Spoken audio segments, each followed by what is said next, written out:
سلام و درود. چرا ضرورت به یک CV اکادمی و مسلکی می داشته باشیم؟ خب برای نخستین بار زمانی که ما میخوایم به یک وظیفه یا به یک بورس های تحصیلی ثبت نام کنیم، اولین درخواستشان از ما ای است که یک CV ما برشان، یک دکمنت برشان ارسال کنیم که همین CV می باشه که مخفف کار کلام وایت می باشه که یک کلمه لاتین است که به معنای دوره زندگی معنا میده. خب معمولا CV از نامش معلوم است که مشخصات فردی، سوابق تحصیلی، سوابق شغلی، مهارت ها یعنی امو اسکل ها یا زبان ها، مقالات و پژوهش ها به ویژه در زمینه های اکادمیک. معمولا CV ما مثلا در زمینه های اکادمیک و آموزشی، مثلا یک فرد سوابق تحصیلیش مثلا چقدر تحصیل کرده، شغلش چی است و کدام مهارت ها را بلد است، ما CV ما در مورد سوابق کاری ما بحث میکنه، مثلا چقدر افتخارات و جوایز در همین زمینه اکادمیک، در همین زمینه آموزشی خود می داشته باشه. و همین CV خوب، همین CV اکادمیک که مثلا ما آماده میکنیم سوابق ما را بیان میکنه. هر چقدر دانش ما، تحصیلات ما، شغل ما یا مهارت های ما بیشتر باشه، CV ما با یک امکان جوین شدن یا اپلای کردن در یک وظیفه، قبول شدن در یک وظیفه بیشتر می باشه. خب یک معرفی کوتاه و روش CV جور کردن به شما از طریق برنامه یا وبسایت کانوا به شما معرفی میگیرم که ما در اینجا برنامهش در تسکبار کامپیوتر خود اوپن کردیم و ما میتونیم که از طریق مثلا گوگل بریم این برنامه کانوا را سرچ کنیم و این برنامه به ما باز میشه. و زمانی که باز شد به ما باید در برنامه کانوا یک پروفایل بسازیم یا ایمیل خود ثبت نام کنیم که همین تمپلیت ها، همین قالب ها به ما به صورت رایگان ما بتونیم که استفاده کنیم و اطلاعاتی که خود که در اینجا ثبت میکنیم و این را ما بتونیم که استفاده بتونیم. یعنی با بتونیم که مثلا یک CV که اینجا که مثلا ما میخوایم کرت کنیم، ایجاد کنیم، بعدا بتونیم که ذخیره بتونیم. خب در اینجا ما مخفف CV را درج میکنیم، در نقطه جستجو زبان کامپیوتر خود را تغییر میدیم، نوشته میکنیم که CV و انتر میزنیم که تا CV ها را به ما چی کنه، لیست کنه. همین تمپلیت ها قالب هایشه. این قالب هایی که میبینیم ما قبلا در اینجا درج کردیم و در زمانی که ما CV نوشته کردیم این تمپلیت ها را باز میکنیم. قالب های CV می باشه که هر قسم CV که شما مخواهید باشین از طریق وبسایت کانوا، مثلا در بخش گوگل میاییم، در اینجا ما میایم اینجا در این بخش نوشته میکنیم که کانوا.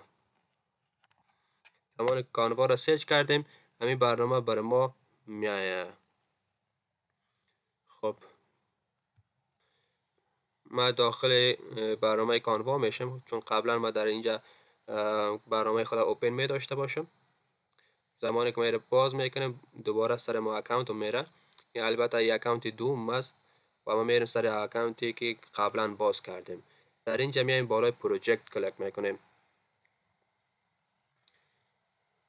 در بالای پروژکت کلیک کردیم، پروژکت هایی می باشه که مثلا ما قبلا در اینجا یک CV به خود ساختیم و کدام اسکیل ها مهم است که به یک CV داشته باشه که ما امور در اینجا درج کردیم. خب در این عصر هوش مصنوعی نباید ما کمک از دیگران بگیریم. در اینجا نام خود نوشته میکنیم و در اینجا پرسونال سمری خود نوشته میکنیم، کانتکت خود نوشته میکنیم یا ارتباطات خود نوشته میکنیم، یا هم میگه چطور می باشه که مثلا این ما سلکت آل میکنم، زمانی اینه که ما بک بزنم کلان پاک میشه و شما میتونین در اینجا معلومات خود درج کنیم. مثلا ورک اکسپریانس میزنم، اسکل های ما اینجا میزنم و چیزهایی که مهم است مثلا این اینجا میایم پرسونال سمری خدا در اینجا چه میکنیم، میره کپی میکنه. زمانی کپی کردم میایم در هوش مصنوعی یا چت جی پی تی، در اینجا میگم برای ما کنترل وی میکنم و زبان کامپیوتر خود فارسی میکنم، در اینجا نوشته میکنم برای یکی آماده که مطابق سطح دانش خودتان، مطابق امو اسکل هایی که خودتان داری پرسونال سمری خود چه میکنی اضافه میکنم.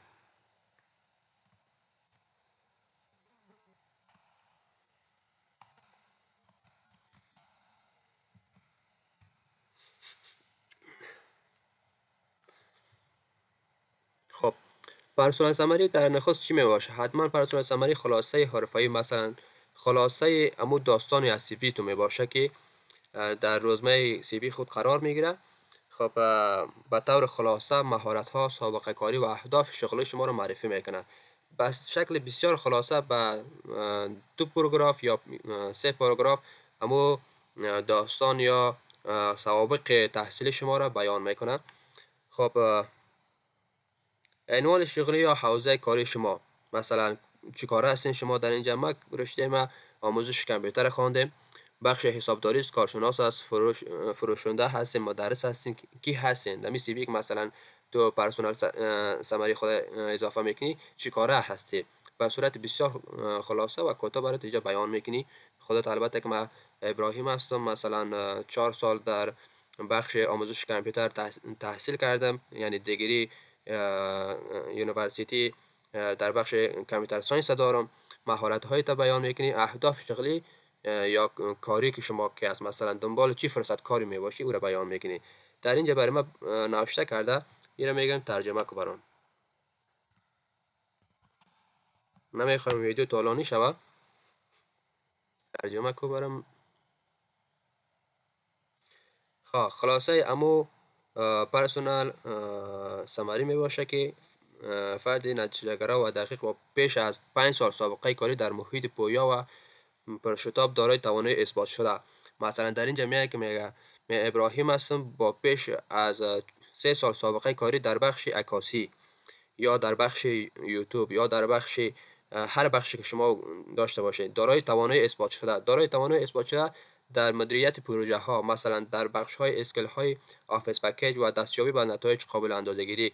و اینجا مثلا مدیر پروژه بودم، اینی کار کردم و این نتیجه را گرفتم. برخوردار از مهارت های قوی و ارتباطات، مثلا کمیونیکیشن ما بسیار خوب است و ارتباطاتم خوب است.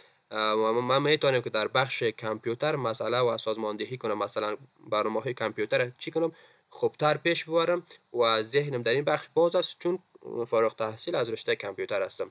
این چیزا رو برات نوشته میکنی. خب میم در بخش بعدیش کانکتش هم که در اینجا دوباره من بک میمیره،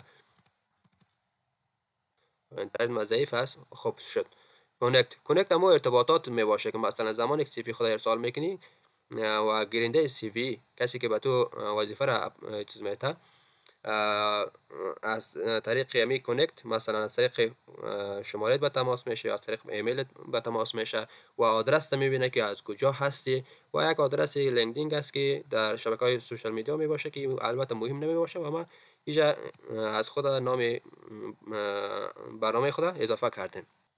ورک اکسپریانس می باشه که در این بخش سابقه کاری تا مثلا تو اضافه میکنی.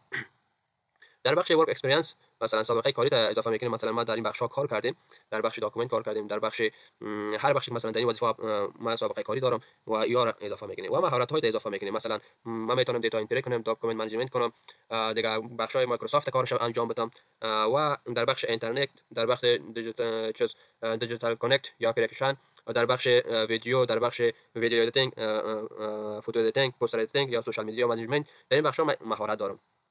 و در اینجا پرسونال انفورمیشن است که نام کاملت چی است و تاریخ تولدت درج میکنه، نشنالیتی درج میکنه، از کجا هستی. البته خارج از افغانستان کار میکنه، باز در اینجا کار میکنه. مثلا در وب سایت ها میخوای سی وی روان کنی، بازی خوب است نشنالیتی تو اضافه باشه و جندر هم هست، لنگویج هم هست که مثلا کدام زبان ها رو بلد هستی، چقدر بلد هستی و اکادمیک هیستوری، داستانی امی تاریخچه آموزش های است، مثلا در کجا درس خواندی، چه خواندی. مثلا سمنگان یونیورسیتی ما در سال 2021 در سال 2021 درس خود شروع کردیم، در سال 2025 درس خود به اتمام رساندیم، یعنی تمام کردیم و دارای اسناد کامپیوتر ساینس هستم. خب اینا سرتیفیکات می باشه که مثلا از دیگه بخشا گرفتی و اینو اضافه میکنی. این چند بخشی که مثلا ما بیان کردم، پرسونال سمری می باشه، کانکت می باشه، ورک اکسپریانس می باشه که سابقه کاری می باشه، اسکلایت می باشه که تمام مهارت ها رو می داشته باشی، پرسونال انفورمیشن اما اطلاعات شخصی می باشه و لنگویج زبان می باشه که چند زبان تکلم میکنی، اکادمیک هیستوری مثلا تاریخچه تحصیل تو چقدر است یا چقدر تحصیل کردی و سرتیفیکیت که مثلا از دیگه بخشا گرفتی، این بخشا رو ما اضافه میکنیم و ما میتونیم که یک سی وی کامل عالی را ما توسط برنامه کانوا بسازیم و از این طریق شیر ما میتونیم که سیو کنیم، هم به صورت پی دی اف سیو میتونیم، هم به صورت پی ان جی و جی پی جی میتونیم که اسناد خود را سیو کنیم. و در این بخش در اینجا سی وی میزنیم سی وی تمپلیت اینجا سی وی های زیاد میاد. خب در اینجا من دهم باید بیایم در اینجا سرچ میکنم که سی وی.